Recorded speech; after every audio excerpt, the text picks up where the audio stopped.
Welcome back to Contemporary Black Voices, where we are doing now an analysis of the Million Man March, where actually there was 600,000 men there. But I know I'm going to get criticized in a minute by our guest, Dr. Dia, about my number.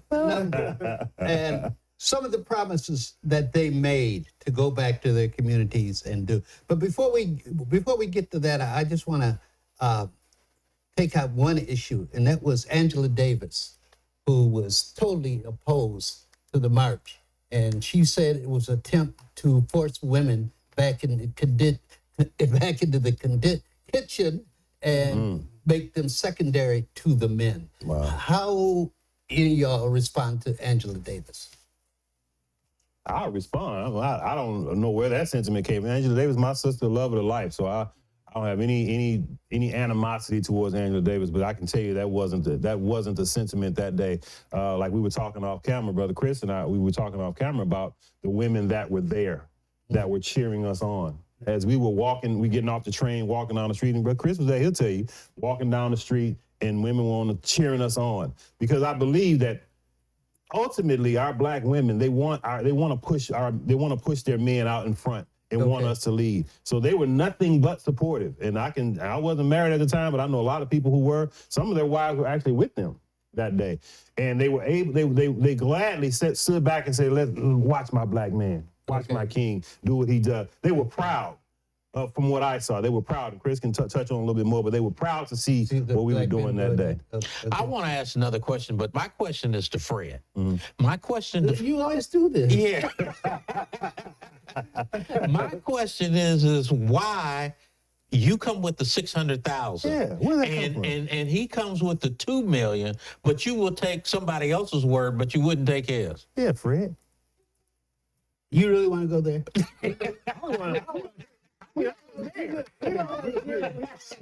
She's not here with her boxing. I just want to know. Okay, this is Contemporary Black Voices. I'm gonna take his. I mean, that's all right. Okay.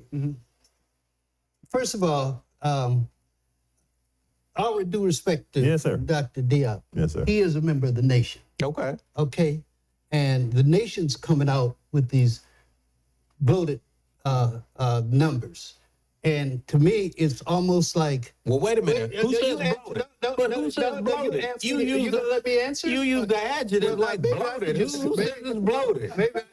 Maybe I should just sit back and listen to you then. Huh? You want to tell me? Okay, go ahead. You're gonna let me. Go ahead. To me, it's comparable to when Trump had his swearing in. Trump said, 1 million people were there. And the more objective people said, Trump, no, there weren't that many people there because he wanted to over-exaggerate the number. Right. So I see that as what the nation or whoever is backing that, they want to over-exaggerate the number. I mean, we don't have to do that. I mean, we don't have to do that to be proud black men. I mean, I don't have to say there were 2 million to feel good about being black. I don't have to prove that to nobody. Okay, nobody. So what I did, the Park Police said there was 400,000. Then the nation comes back and says it's 1 million. Well, I think it was Harvard or Howard or one of the universities did a study where they used all those figures, and they came back with 600,000. To me, that makes more rational sense than to take the subjective number from the nation, 2 million, and the smaller number, because, you know, the Park Police didn't want it to look like it was a success. On the other hand, you all try to make like it was a bigger success than what it was. And we don't have to do that. And that's why I do that. Okay, it's not that, and I know what point you were driving at, and you're driving that point with the wrong person.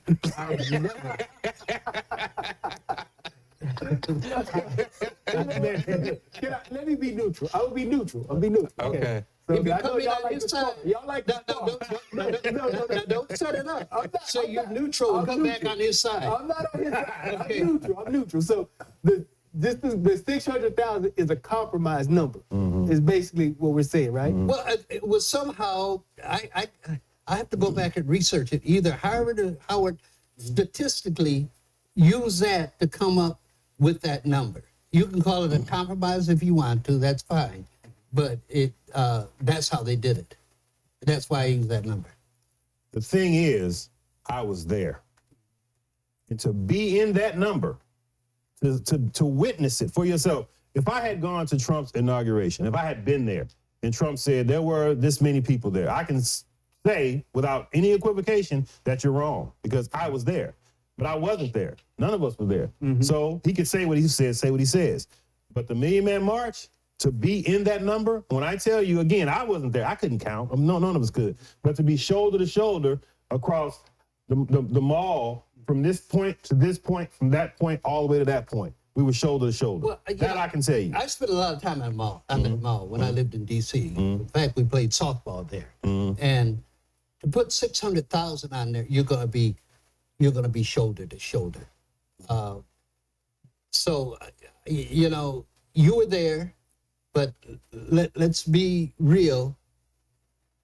You couldn't count. You didn't know how many people were there. Okay, and I go back to my original point.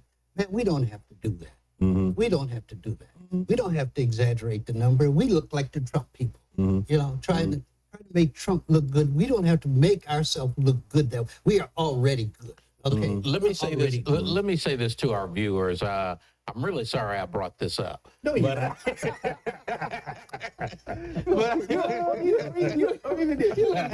gonna go there now. Let's not debate the minutia of There the you go. numbers. That's what I And was gonna say. What this segment is about. Well, now wait a minute. I didn't bring up the minutia. Your friend over here He did. said 600,000. Well, He wanted to challenge my number as I'm going against the black man for the white man. Well, Was what okay, he so was I'm doing. gonna get- Was what he was the doing. numbers- I know what he was we doing. met, it was a Exactly. million. We met the goal. We hit a million.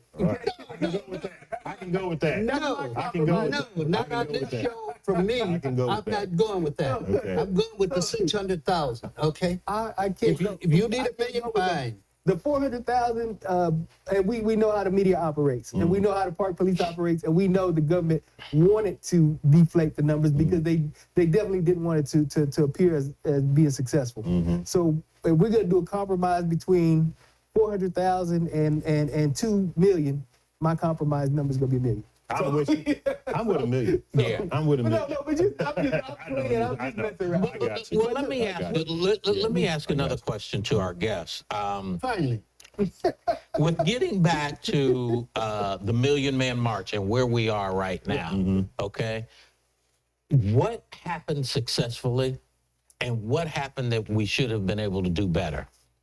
Successfully, I believe that it just depends on the neighborhood, the neighborhoods you're in. Like when you go to, you know, Atlanta or places where we call the Black Mecca, where there are more black folks, I think you saw a lot of black businesses come up from that. I think voter registration numbers went up from that. But then when you come back to a city like ours in San Antonio, we had an uptick for a minute, and then, you know, kind of things began to just kind of go down a little bit as far as the sentiment goes. So I really just believe it depends on where you were.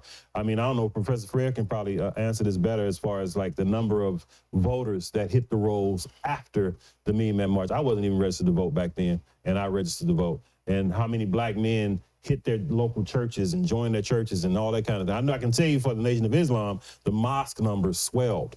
That's how Brother Nuri came in. That's how the mosque numbers swelled during that time. So it kind of depends on where you were. But I think overall, the overall atmosphere, the overall sentiment as it relates to black men, I think that was just went up exponentially. I really believe that. And I want to press you on this. What could we have done better? And what can we do better to push ourselves forward in what we're doing? I think moving forward, just starting where we are now, Brother Fred and I were talking about, for example, these education vouchers here in Texas, and this everybody's against it and all that kind of stuff. And they asked me as an educator, so what do you think about this whole thing? And I said, well, the education vouchers, when it passes, so you can do one of two things. You can keep arguing about it, or you can do something about it. So if the state of Texas is going to give you vouchers to send your child where you want to go, then start your own school as a private school, as a church. You have school now start your own, and now use that money to start your own school. Those types of things, I believe, we can continue to do better, because that's what the minister said when we were at the march. Say your name, pledge that from this day forward, I will go back to my community. I will start businesses. I will do those types of things. That's what we could be doing better. And you go to Houston, Texas, and Dallas, Texas, and they seem to be doing it there. But here and in other some other suburbs of cities in the United States where there are not as many black folks, we don't do as much.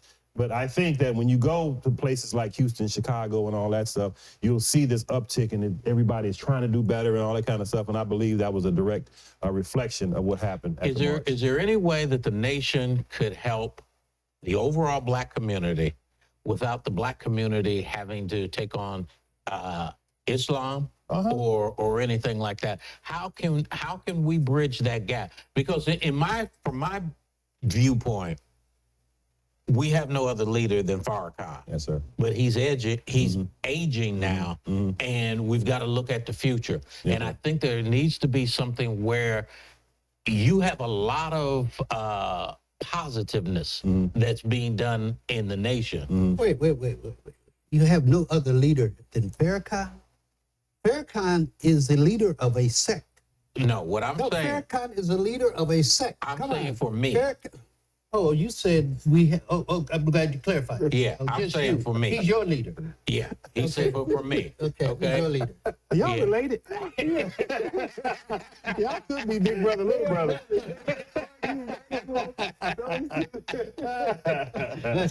This is how it goes. That's good. That's good. I love to see it. That came from the Million Man March. Y'all have these healthy debates. I think that came from the minister of the Million Man March. No. I just met with That came from Frederick Williams. Hey, Fred, you're from Los Angeles, aren't you? I'm from Michigan. Michigan. So Yeah. Detroit. That area. So you know. Yeah, Saginaw, Detroit. Okay. Yeah. Well, I lived in Los Angeles. I went to remember. college Okay. there. Yeah. You went to Cal State LA. House, there you go. Yeah. So and I say that because that in Detroit and that part of Los Angeles, that the Angela Davis times and the Black Panther times and all that kind of stuff. I was there. You're with part of them. that. I was part of that. Yeah. Yeah. So Yeah. that's kind of if you I know that was a small segment back then, but if you take that and put it on top of the Million Man March, you'll see that's what I'm talking about. That whole Black Panther movement and Angela Davis. I can't imagine what it was like to live in Oakland during that time when they started the breakfast, the morning breakfast for the students, just how they felt, what made them do that. And I think that's what the Million Man March did for us. But has it sustained itself? Some places it has, like you mentioned about what can the nation do, and Fred mentioned sex. So the Most Honorable Elijah Muhammad, when he started the Nation of Islam under Master Fard Muhammad, when he started the Nation of Islam and went and taught Malcolm X and taught Minister Farrakhan, he taught these men things that we're talking about now. The messenger, Most Honorable Elijah Muhammad, did way back in the 30s. He did that a long time ago. Starting your own business, do for self, and all that kind of stuff. So if you go to Chicago to this very day, you go to the Salam restaurant. The nation has properties, they have schools, they have restaurants, they have businesses, they have all of these things that you don't have to be a Muslim to go eat at the Salam restaurant. They have food that's there for anybody. Anybody can eat it. You don't have to be a Muslim to go to the Savior's Day event. This year is going to be in Detroit. You don't have to be a Muslim to do any of those things. You don't have to be a Muslim to go to the mosque in Chicago. I mean, we say that we're all Muslims anyway because, a Muslim is one who submits his will to do the will of God. That's what a Muslim is. I'm smiling because I was adamantly against eating any kind of a bean pie. Okay. You already know. And these guys brought me a little small sample of a bean pie. I'm a bean pie fan now. I'm telling you. Wait. Other people have stressed to black people to start their business. Right. Other people have stressed the black people to go to college, not just Elijah Muhammad. Okay. He affected a certain segment, which was good. But that's not all encompassing. Some of us didn't need a leader to tell us to go to college. We automatically knew we had to go to college if we wanted to advance. So, we're sitting here now talking about the nation, and that was not the purpose here. It was to talk about the Million Man March, and now you tied it up. So it's been the last 10 minutes about the great things that Elijah Muhammad did, and that wasn't our purpose, and we're about to run out of time. So Well, I don't want you to run out of time, but I think it needs to be made perfectly clear that there would be no Minister Farrakhan, there would be no Malcolm X if it were not for the Most Honorable Elijah Muhammad. but there would have been somebody else. Well, there wasn't. That's the fact. There wasn't anybody else. But at the same time, there was a Dr. King. Okay. This was in the 1930s. Dr. King wasn't even born yet. Probably Oh, wasn't you- born. okay. I'm talking about when the messenger, the Most Honorable Elijah Muhammad, when he began Well, his he didn't message. talk to Malcolm in the 30s. No, I'm saying that's when when this message of do for self, the Most Honorable Elijah Muhammad started that in the 30s and 40s, long before. They were doing that at Black Wall Street. And There was no Black Wall Street during that In time? the 20s, there was. Oh, No, the but again, 20s, that's a good there point. was. So the Black Yeah, Wall Street in Tulsa, Oklahoma. Yeah, that sentiment. That wasn't that's the a great nation. thing. That was black men doing it on their own. They didn't need someone to tell them what they needed to do. Well, somebody told them, but that's not even up. That's not even up for debate. But I get what you're saying.